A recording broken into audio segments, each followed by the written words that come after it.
Hey everybody, Jamie Starr for the New World News Network. And today, I want to give you guys my theory on what's going on here. And sorry if my voice starts going in and out. I've been really sick all week, sore throat. Wasn't able to talk for 2 days, and I think I'm slowly coming out of it. But either way, we're not here to talk about me being sick. We're here to talk about Donald Trump being sick.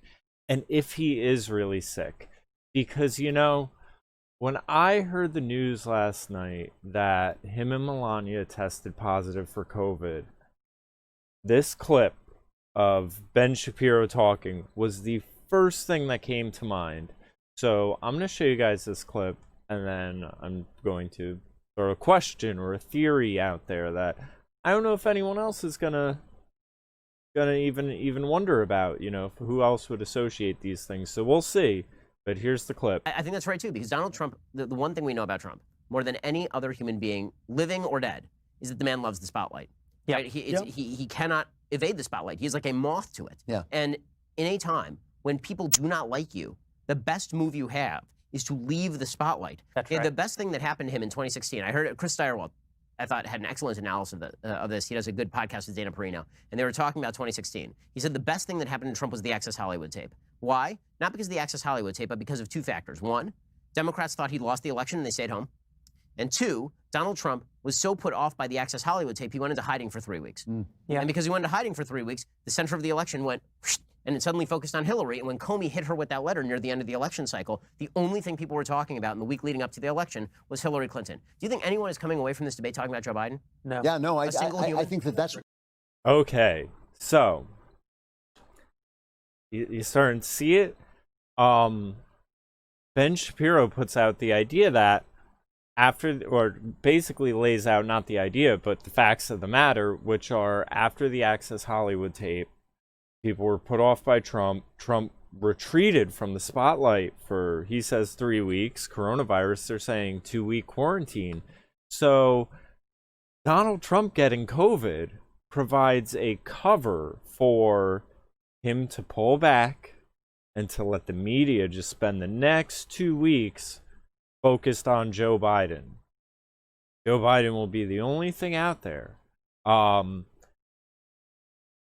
We can sit here and question all day, oh, well, did he actually test positive? I mean, the tests are so faulty that he could have just kept taking tests until one of them came back positive at this rate. So, I mean, all of that is the small stuff here.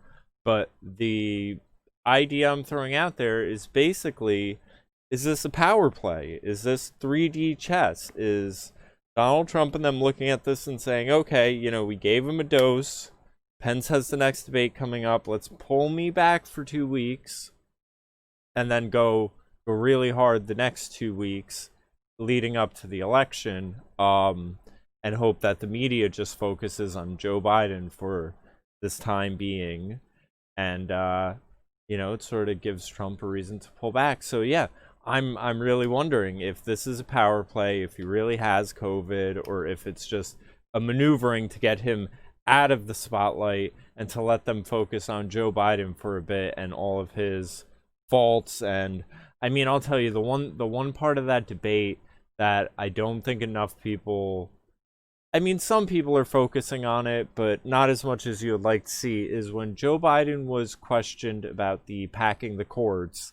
And he basically said, to some extent, whatever position I take, that will be the position at the time, and we'll deal with that. And what really matters now is to vote. And I mean, I was just like, whoa. Because I'll tell you what, the Democrats used to, I mean, they would at least say the opposite of what they're really going to do. I mean, they would at least, kind of put out some sort of fluff.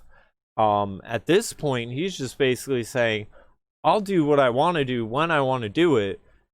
It's your job to put me in power, though. So I'm not even going to tell you my plans. You'll deal with them when you put me where I deserve to be. Because at least I'm not that guy. I mean, that really is it. He's not even trying to have a platform. He's like, fuck a platform, fuck a position. It is what it's going to be. you need to put me in power because I'm not Trump. I mean, it's either senility or him having balls, one of the two. So I don't know whether to respect it or feel bad for it, but I just wanted to throw that COVID theory out there.